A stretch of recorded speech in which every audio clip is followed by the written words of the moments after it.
Israeli forces kills 82 Palestinians in 2019. Turkish jets neutralized 2 PKK terrorists in North Iraq. Trump S-400 F-35 tension Obama's fault, not Turkey's. Turkey always supports investors, President Erdogan. Turkish spokes slams Haftar forces over illegal detention.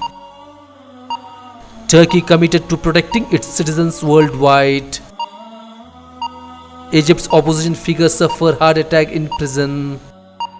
Gunmen attack Lebanon's Minister Conway kills 2 guards. US embassy in Tunisia closes due to security concerns. Sudan, at least 7 killed in rally against military rule. 10 killed has huge explosion rocks Afghan capital. Taliban kill 8 election officials in Afghanistan.